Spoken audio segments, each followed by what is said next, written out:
Bonjour! Et oui, ça fait longtemps! Je pense que la dernière fois, c'était avant Noël, donc décembre, janvier, février, je pense que ça fait bien 3 mois que je suis pas passée par ici. Et pas parce que j'avais rien à vous présenter, par manque de temps, par manque de bonnes occasions, parce que moi, je préfère faire ça quand je suis toute seule ici à la maison, puis ça arrive pas si souvent que ça que je suis toute seule. Donc aujourd'hui, je profite d'un petit moment de tranquillité à la maison. Il fait beau aujourd'hui, l'éclairage devrait être très bien pour donc venir vous parler tricot un peu. Euh, J'espère que tout le monde va bien. Faut dire aussi qu'un autre, qu'est-ce qui m'a motivée aussi, c'est que là, avec la pandémie, on en a tous marre, pour utiliser un mot poli. On est bien tanné d'entendre parler de la pandémie. Ça va faire 2 ans. 2 ans, 2 longues années. Malgré tout, ça s'est bien passé, mais bon, là, il est temps qu'on passe à autre chose. Puis là, ben, depuis la semaine dernière, avec la Russie qui a envahi l'Ukraine, ça aussi, c'est des nouvelles qui sont tristes. Puis ça aussi, moi, personnellement, j'essaie de pas trop regarder les informations. Là, je me tiens au courant 1 fois par jour, mais sinon, on voit que ça. C'est déprimant. C'est un peu créateur d'anxiété aussi. J'ai pas besoin de ça. Donc, je focus plutôt sur le fait que c'est pas le printemps du tout ici au Québec, là. Je vous envie beaucoup, chère tricoteuse européenne. Je regarde et j'écoute vos vlogs et puis, mon Dieu, vous avez déjà des fleurs qui sortent. Oh! Vous, c'est le printemps. Ici, c'est encore l'hiver qui est bien installé. Aujourd'hui, on est à moins 18 degrés Celsius. Malgré le soleil, il fait très froid et il y a encore beaucoup de neige. Je dirais qu'il y a à peu près, je sais pas, moi, 2 mètres de neige sur l'ensemble des terrains en moyenne. Donc, on est encore très, très, très loin de voir un peu de vert et de commencer à voir des fleurs sortir. Mais bon, comme tout bon jardinier, j'ai commencé tranquillement, pas vite, à planifier un peu comment va être le jardin, le potager cette année. Et voilà, c'est ce que je fais. Puis là, ben, aujourd'hui, on va parler tricot parce que vous êtes les seules personnes avec qui je peux blablater sur le tricot et autres trucs loisirs créatifs parce que sinon, ça intéresse pas personne ici. C'est normal. Donc, depuis la dernière fois, bon, je disais que la pandémie, la guerre, blablabla, c'est des mauvaises nouvelles, mais dans tout ce brouhaha de nouvelles négatives, il y a eu une superbe embellie, la naissance de ma deuxième petite fille, Sandrine, qui est arrivée ici le 10 février. Un beau gros bébé, une belle fille en santé, maman, bébé, tout le monde a bien fait ça. Ça a été un accouchement express. Mais somme toute, ça s'est bien passé. Et puis, donc, la belle Sandrine est maintenant avec nous. Et puis, sa grande sœur Alexandre, ça va bien. Je pense que ça se passe bien. Les parents trouvent ça un peu fatigant, c'est sûr. Les premiers temps, c'est difficile, mais ça se passe bien. Donc, je pense pas que vous êtes ici pour entendre parler de ma famille. Alors, dans le dernier vlog, je vous expliquais que, c'est-à-dire que je vous avais montré que j'avais fait le gnome. On en voyait partout là, en novembre-décembre sur les vlogs. Alors, moi aussi, j'avais succombé à la mode des petits gnomes, que j'en avais tricoté un. Celui-là, c'était All Work Gnome Play de Sarah Shira, la designer. C'était un patron payant sur Ravelry. J'avais pris beaucoup de plaisir à faire ça. C'est pas très long, même si un peu de fignolage, là, parce que c'est des petits morceaux, mais quand même, ça avait bien été. Et donc, j'ai participé au CAL de la même designer, Sarah Shira, pour décembre. À partir du 1er décembre, on recevait un indice par jour. Et puis, on n'avait pas vraiment l'idée. On savait que c'était un gnome qu'on tricotait, mais sans vraiment avoir de détails précis sur l'allure qu'il prendrait. Alors, 1 fois par jour, on recevait notre indice, on tricotait la partie qui était concernée par l'indice. Et puis, ben, ça donnait le résultat suivant. Alors ça, c'est mon deuxième gnome que j'ai fait. Celui-là, c'est un patron payant également, de Sarah Shira toujours. Et c'était Leave Gnome Stone Turned. Et voilà, donc c'est tous des restes de laine que j'ai utilisés, là, que j'avais dans mon inventaire. Et puis, il y a un petit sac à dos, je trouve ça très drôle. Et puis, j'ai pas poursuivi le cal au complet. En fait, j'ai arrêté quand j'ai eu terminé de tricoter le gnome, mais on avait encore des indices à chaque jour, je crois que c'était jusqu'au 24 ou au 25 décembre, pour tricoter ce qui, parce que par la suite, on a vu les résultats, là, une fois que le cal a été terminé. C'était en fait un autre mini-gnome qu'on pouvait insérer ici dans le sac à dos de notre gnome. Et là, je me suis arrêtée avant, parce que là, j'étais un peu tannée, là. J'ai probablement tombé dans un autre projet, mais je trouvais que ça, c'était suffisant. Puis moi, ben, j'en ai profité pour mettre des petits bonbons ici, là, pour Noël, des cannes de Noël. Alors, oui, très amusant à faire, pas compliqué, très bien expliqué. Et donc, ça m'en fera deux à mettre sur mes tablettes comme décoration de Noël pour l'an prochain. Ben, l'an prochain, pour la fin de l'année. Ensuite, qu'est-ce que j'ai fait également? J'ai fait une doudou pour ma petite fille. Un peu, je vais enlever ça. J'ai fait une doudou pour ma petite fille, nouvellement née, Sandrine. Cette fois-ci, je l'ai fait, je vais vous insérer une photo parce qu'elle est déjà naturellement utilisée. Puis ça, je suis bien contente. Il n'y a rien qui nous fait le plus plaisir quand on tricote, de voir que ce qu'on a tricoté est apprécié et utilisé. Et c'est le cas pour la doudou de Sandrine. J'ai tricoté la Little Gem Blanket de Deb Buckingham, un autre patron payant que j'ai pris sur Ravelry. Très facile à faire. Ce que j'aimais, la particularité de celle-là, c'est pour ça que je l'avais choisie, outre que le design était joli, c'est qu'elle est jolie des deux côtés. C'est un tricot réversible qui est aussi beau à l'endroit ou à l'envers, ce que je trouve pratique pour une couverture de bébé. Je l'ai tricoté en Berroco Vintage pour sa facilité d'entretien, lavable, séchage, facile d'entretien. La première doudou que j'ai tricotée pour Alexandre, je l'avais également tricotée en Berroco Vintage et un an plus tard, elle est toujours aussi belle, là. Ça supporte très bien les lavages et comment, pas les portages parce que, et l'utilisation qu'on en fait.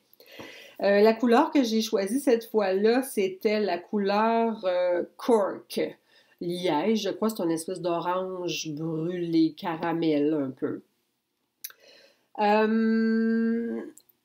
Autre projet, celui-là c'est un gros projet que j'ai terminé. Enfin, un gros projet. Je suis en général assez mono-projet. Quand je commence quelque chose, là, je le finis avant de commencer autre chose. Et cette fois-là, mon conjoint m'avait demandé de lui tricoter un chandail. C'est la première fois qu'il me demandait ça. Je vous en avais parlé au dernier vlog. Je ne savais pas trop parce que quel patron utiliser. Lui voulait un col châle. J'en avais jamais tricoté.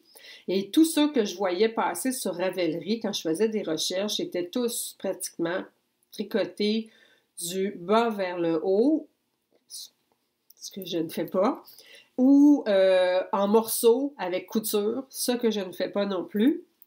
Et ceux qui pouvaient, que j'aurais pu, que je trouvais qui étaient tricotés du haut vers le bas avec un col-châle, n'avaient pas les grandeurs disponibles que je recherchais. Mon conjoint, quelqu'un de costaud, ça me prenait quelque chose, un patron assez inclusif. Et finalement, j'en avais donc parlé dans mon précédent vlog et j'avais reçu un commentaire d'une personne qui était venue regarder mes petits blabla. Je crois que c'était Elanie et elle m'avait dit, va voir le Lumberjack sur Ravelry. C'est un chandail col-châle qui se tricote du haut vers le bas. Alors, je suis allée voir ça et puis il y avait la taille que je voulais. Donc, j'ai acheté le patron grâce à ce commentaire. J'ai trouvé ce que je cherchais, j'étais bien contente et je remercie beaucoup la personne qui m'a laissé ce commentaire-là. C'était très apprécié. Et donc, on a choisi la laine ensemble. Il voulait une laine qui pique pas. Et puis, il voulait quelque chose de bleu foncé. Alors, on a choisi ensemble. Puis finalement, ben, on a pris encore une fois la Berroco Vintage. On a choisi la couleur bleue. C'est des numéros de couleur. C'est pas super poétique. C'est le 5143. Et ça m'a pris environ un mois à le tricoter. J'ai tricoté la taille 3X. Là, ici, avec le reflet du soleil, je ne sais pas trop ce que ça va donner, mais je vais vous insérer une photo. Je viens justement de le prendre en photo tantôt avant qu'il parte. Je lui ai demandé de faire le modèle pour moi, pour vous le montrer. Alors, voici, on ne voit pas très bien parce que c'est mou, hein, ça ne se tient pas super, mais bon, c'est ce que ça donne. Alors, c'est tout simple, là. C'est juste la façon que je me demandais comment construire ça, un col-châle. Mais finalement, avec des bonnes explications, c'est vraiment pas compliqué, vraiment facile à faire. C'est juste long parce que, comme moi, quand je fais mes chandails, ben, on en a de la maille endroit à faire. Hein? C'est long, c'est long, c'est long, c'est long. Mais aucune complication, ça a super bien été. Donc, c'est le patron Lumberjack. La designer, excusez, je vais écorcher son nom, c'est Marzena Kotashchek. La grandeur 3X en Berroco Vintage. Ça m'a pris, comme je dirais, environ un mois. Et comme je disais. Et si vous allez voir le patron du Lumberjack, le patron original, il y a un bouton qui est censé aller ici, là, sur le côté du col. Mais honnêtement, on l'a essayé. Je pense que pas de bouton, ça tombe encore mieux, je trouvais. Bref, il est terminé. Très contente. Le récipiendaire semble très satisfait aussi. On ne peut pas demander mieux. Dans les autres choses que j'ai fait, moi, je suis membre du Cercle des fermières ici dans mon village. Et au cercle, il y a en fait, il y en a deux, des machines à tricoter des bas. Alors, il paraît que ça existe depuis presque le temps de la colonisation. Et puis, on en a deux, nous. En fait, c'est des modèles qui sont anciens, mais les machines sont neuves. Là. Je pense qu'il y a une ou deux personnes, en fait, c'est des hommes même, qui se spécialisent pour fabriquer ces machines-là. Et puis, c'est pas si facile que ça à utiliser. Et à l'aide des membres de mon cercle des fermières, ben, j'ai appris à tricoter des bas, mais c'est compliqué. Sauf que c'est rapide. Et puis, ce qui est compliqué, c'est sûr, partir du bout du pied, puis le talon. S'il y a un paquet de manœuvres à faire, puis vraiment, ça ne me rentre pas dans la tête, j'ai toujours de la difficulté. Alors, j'ai simplifié le processus et je me suis dit, tiens, je vais, maintenant que je sais comment, et avec l'aide de ma copine Ginette, qui est aussi fermière et qui m'a montré, c'est mon professeur très patiente, merci beaucoup. J'ai donc pris de la laine autorayante que j'avais et puis j'ai fait un long tube. Alors, je l'ai tout tricoté, ma balle de laine autorayante pour faire un tube. Et puis là, avec ce tube-là, je l'ai coupé en deux. Et avec chacune des demi, j'ai pu faire 2 bas. Donc, avec un long tube, on fait 4 bas, 2 paires. C'est vraiment pas compliqué. C'est plus rapide naturellement. Alors voici, ça c'est le premier tube que j'ai tricoté. C'est un peu une laine que moi j'aurais pas acheté personnellement pour la couleur, mais ça était dans une boîte de bas de pure laine. Donc je l'avais dans mon inventaire. Alors voici, c'est le long tube qu'on tricote. Et ça, un tube comme ça, tricoté une fois que ta machine est installée, ça prend, je sais pas moi, 5 minutes. 5 minutes à faire tout ça. Ensuite, je l'ai coupé en deux. Ensuite, avec un bout comme ça, bien, je vais pouvoir encore ici le couper, faire des pointes, des côtes, et ensuite insérer un talon après coup. Il y en a beaucoup des tutoriels pour comment faire un talon après coup. C'est vraiment pas difficile. C'est sûr qu'au début, c'est contre-intuitif de couper un tricot, mais ça se fait. C'est pas compliqué non plus.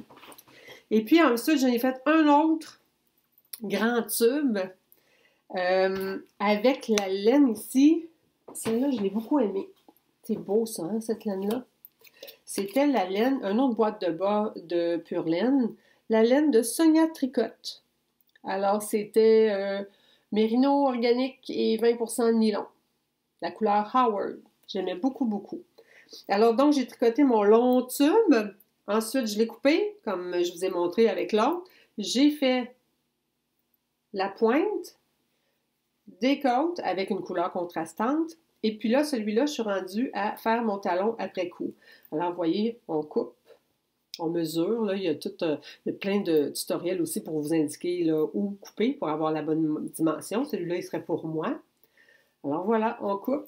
Je vais faire mon talon, puis je vais avoir 2 belles chaussettes à partir d'un long tube.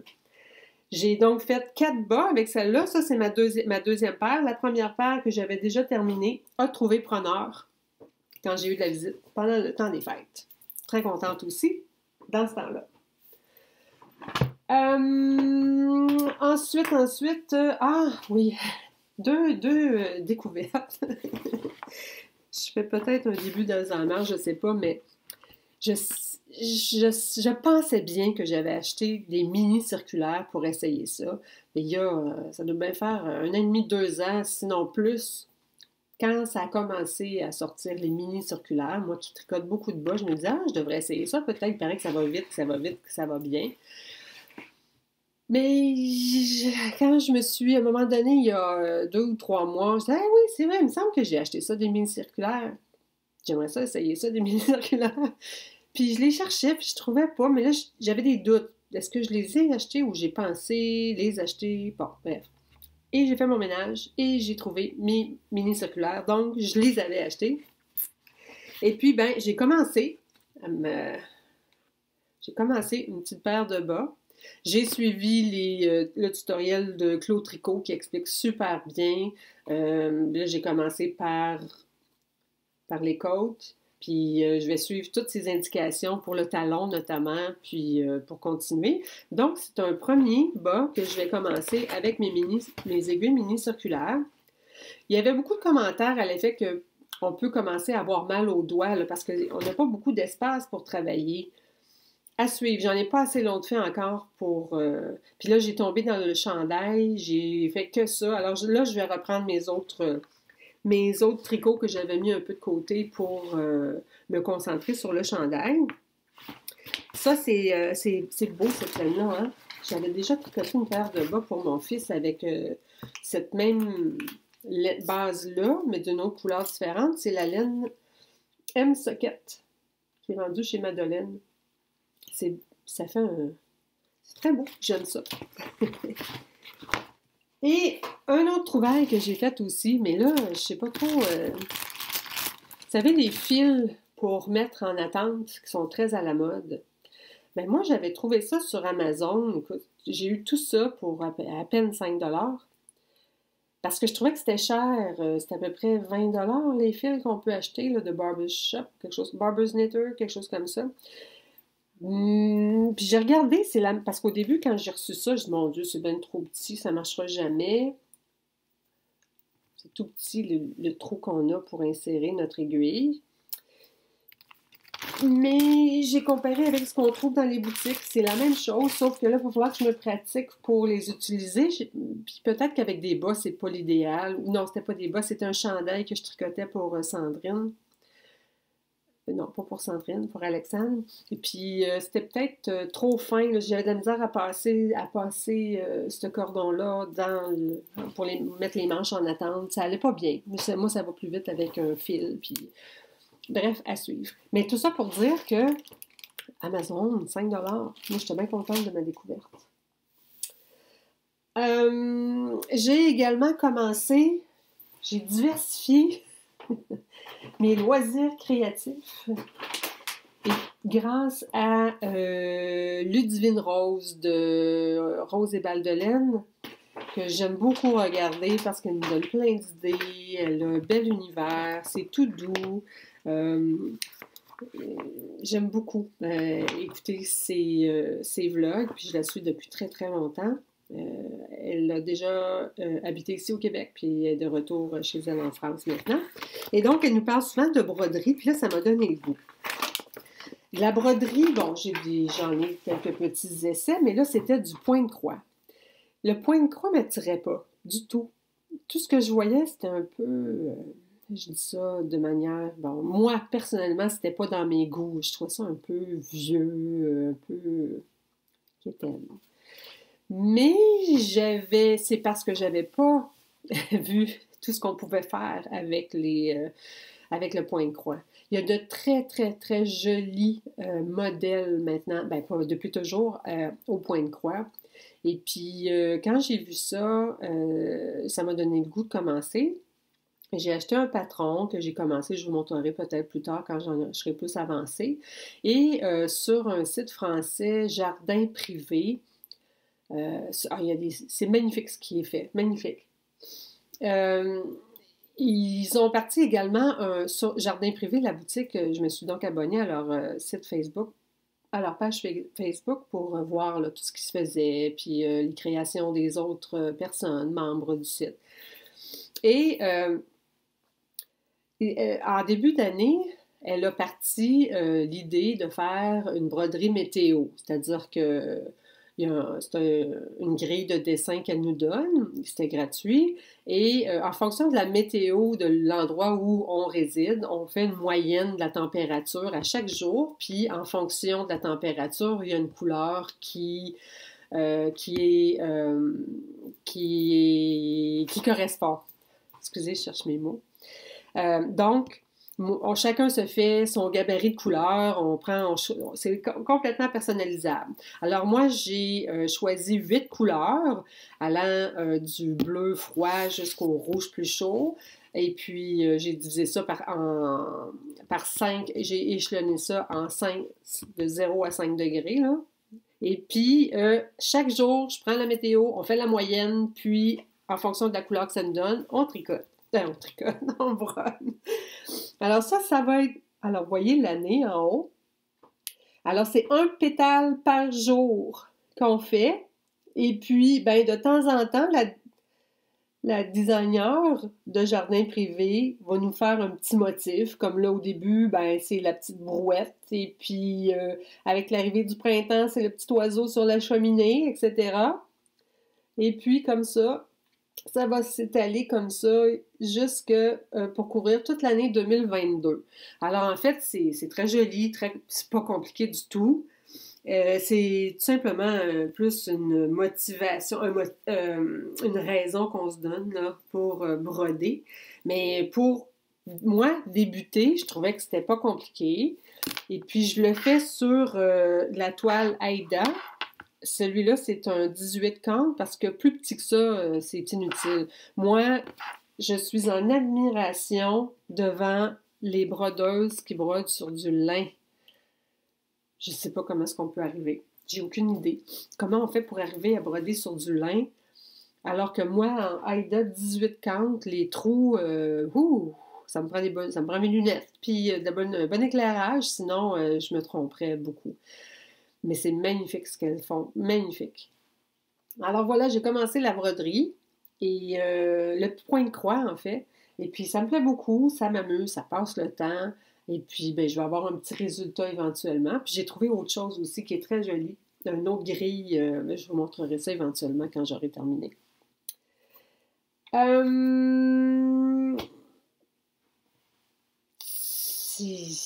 Ça fait le tour de pas mal de ce que je voulais vous raconter aujourd'hui. J'espère que je vais revenir dans moins longtemps. C'est possible, puisque là, je vais m'attaquer à des plus petits projets. Puis avec le printemps qui arrive, on va commencer à jardiner. On va avoir plus de choses intéressantes à montrer également. Je vous remercie d'être passé me voir. Ça fait toujours plaisir de voir vos commentaires. En fait, c'est pour ça que je fais ça, ces petits bouts de film-là. Un, pour parler tricot avoir l'impression de parler tricot avec d'autres que avec moi-même. Et puis également, ben, quand j'ai des commentaires, ben, ça me fait toujours plaisir. C'est des beaux échanges. Sur ce, ben, je vous souhaite une belle journée, une belle semaine, un beau printemps. J'espère vous revoir dans moins de 3 mois. Pas mal certaine cette fois-ci. Merci beaucoup et à très bientôt.